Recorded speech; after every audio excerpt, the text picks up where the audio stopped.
All right. So today is going to be our first not Hebrew, what was I going to say?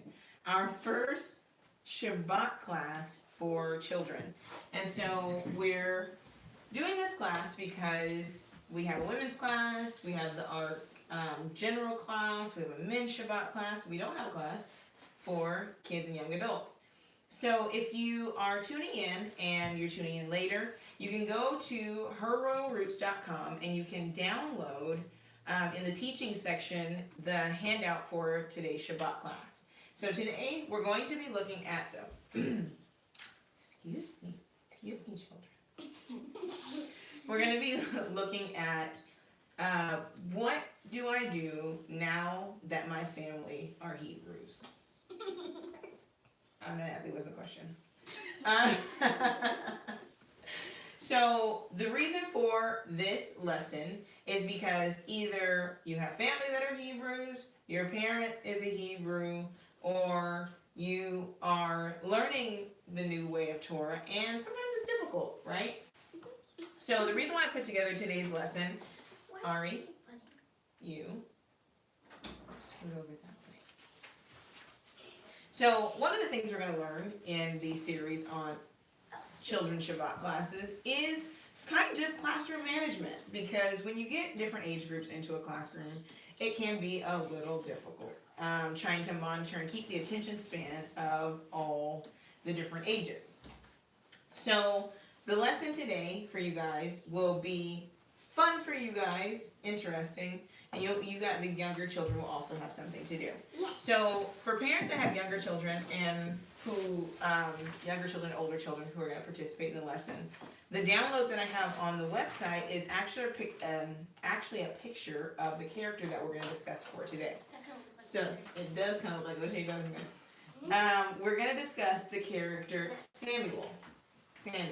So if you have younger children and maybe they might need to do something a little more hands-on, you can take some time, print out this sheet, and then allow them to go and color and draw and develop this character while the story is being told. So I have a younger one in my group, so I'm going to let her take her paper, and you're going to go to your desk over there, and you're going to color, and I want good coloring. I don't want them all one color. I want detail. Detail is important, okay? Okay. All right. Okay, so for the other children that we have an age group where we can sit and go through the lesson. So I have a very brief lesson, and the lesson I'm trying to keep it between 15 minutes, 20 minutes maybe, depending on the discussion. Okay, so does anybody know who Samuel is? Anybody in here? Samuel. You know who Samuel is? Okay.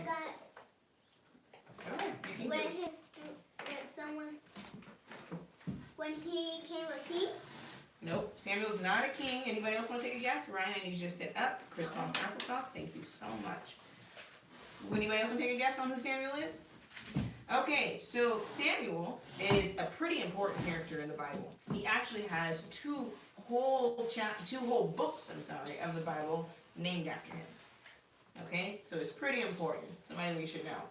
The important thing about Samuel, and I think it'll be interesting for you guys, is that Samuel was called to serve Yah as a child. And there are a few characters in Scripture who are actually called to do something for Yah when they were very, very young. Samuel is so interesting because he was chosen before he was even born. His mom prayed for him to come, and he was going to have a very, very special task. I'll read it to you, okay? Just that first part. And then we'll kind of discuss how this fits into what do you do now that your parents are Hebrew. So we're going to start at verse 9. And so for parents at home who have older children, I recommend that during the week you give them some extra biblical work and have them actually further develop the character Samuel. So 1 Samuel chapter 1 verse 9, Samuel's father's name is Elkanah. Can you guys say Elkanah? Elkanah. And his mother's name was Hannah. Can you guys say Hannah? Hannah. Okay. So Hannah rose up, she got up after they had eaten in Shiloh, and after they had drank, so they ate and drank. And now Eli the priest, he was the priest at the time, sat upon a seat by a post of the temple of Yahuwah. And she was in bitterness of soul and prayed unto Yahuwah and wept sore. So she was very sad. We're going to find out what she's sad about. She's sad because she couldn't have a baby. So she's going to pray for a baby.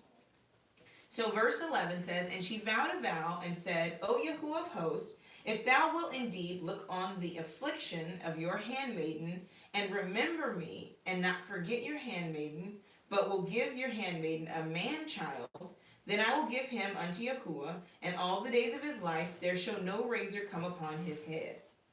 So she prayed for a that's Samson. That's not Samson. Samson also was a Nazarite. You're correct. But this is about Samuel. Okay, pay attention. If you're listening, then you'll see.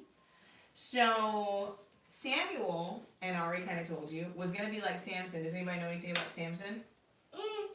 Not Ari. Go ahead, G. What about Samson? Samson, he couldn't drink no wine. And he couldn't do what else?